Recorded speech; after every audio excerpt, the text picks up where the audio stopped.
Hello and welcome to Mike's Garage. Welcome to Mike's Garage. Okay, where are we at? First off, if you haven't subscribed, please do. And when you do, by all means, please tap on the little notification bell so you'll be notified every time we come up with a new video. Now, in our last video, what we did is we put the intake manifold on my old Shovelhead road bike, and we got that all done. One of the cool things, one of the things that actually made it more easy to do, or more easily installed, was that we didn't have the top motor mount in the way, we didn't have the top oil line in the way, and somebody requested that we show how to do a top motor mount. Well, that's a pretty simple part, and I thought about it for a minute, and I thought, you know, people probably don't know exactly how to do this, so I'm going to explain it because it is rather important. Now, we already have this engine in and mounted in the bike, down on all four corners. Top motor mount was removed because the top end was removed. Excuse me, I have some hay fever here. Everything's blooming in the yard. The weeds are blooming. Anyway, basically, you want a motor mount to be installed with no stress on it. Now, anyone who's ever had a hot rod shovelhead will tell you that if you're not real careful and you don't know what you're doing and you really like to be a little bit of a wild man, you'll break a top motor mount. I had one for years on this bike, years and years, the original one that never broke. And I was bragging about it one night, and we ended up in a race that night. And as luck would have it, I did a big burnout. And I broke my top motor mount in 3 pieces.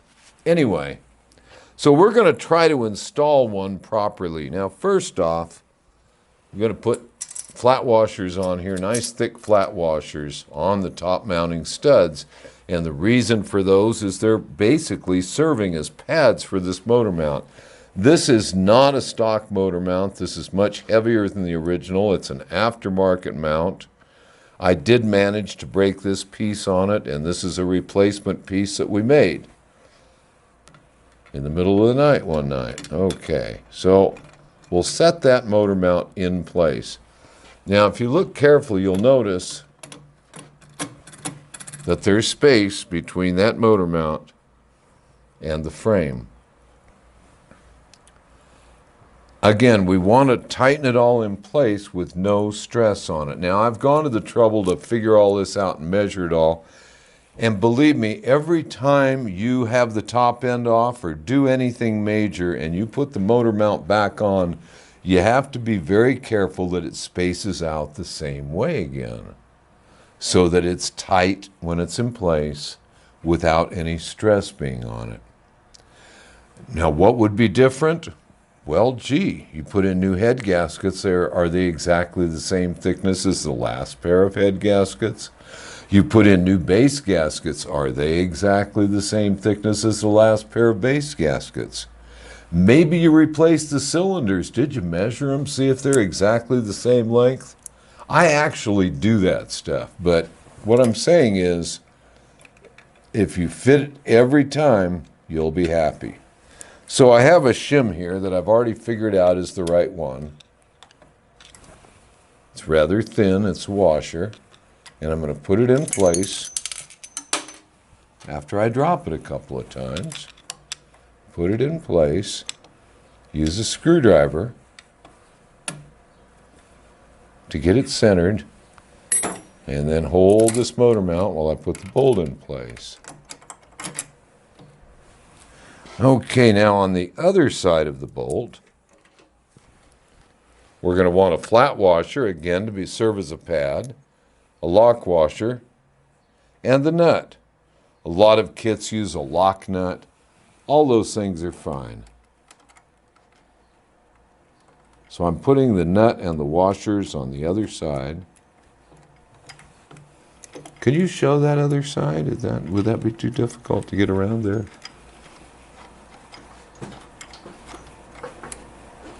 Okay, we can see the nut, the lock washer, and the big flat washer. And if you look,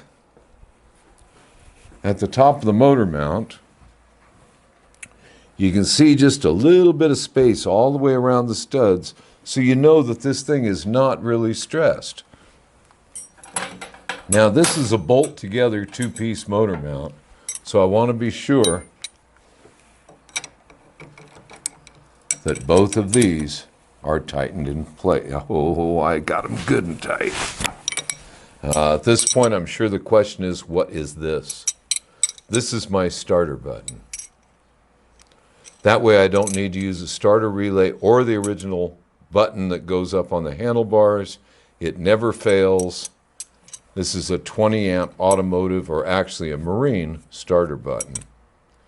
One wire goes to the, my nose is running again. One wire goes to the battery, and one wire goes to the solenoid. Anyway, that's how that works. So we're making sure that this is all tight, and it is. And then what we're going to do is we're going to sneak up on these. And by sneak up on them, I mean tighten them evenly, a little at a time, so that it's all evenly tightened.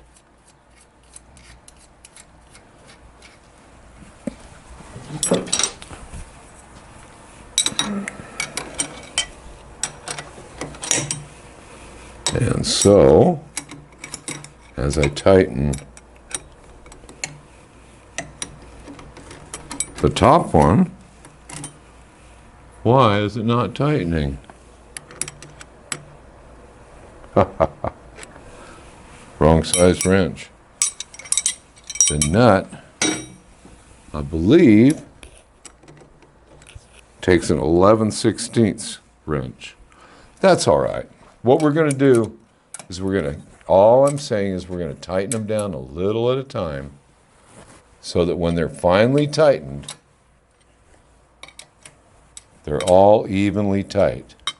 So I'm not going to finish doing this right now, but you can easily see how the whole thing is tightening down evenly. I think that's all there really is to say. I don't think there's any more to it. I always get criticized for using the open end rather than the box end of the wrench. These nuts are not for show purposes. They're not going to be seen. Therefore, I can use the box end on them, which is what I need to do to make these perfectly tight. But that's it for now. When it's all done, that'll be just perfect. All I need to do is go around several more times. And if anyone wants to know what they're torqued to, very tight is what they're torqued to. So that's it for now on the top motor mount. Thank you for stopping by. And we'll be doing more stuff here real soon. We'll be getting on to the project bike over there. I don't have anything new to show for it today. My apologies for that. I'm going to go somewhere and blow my nose. So thank you very much, and I'll see you out on the road.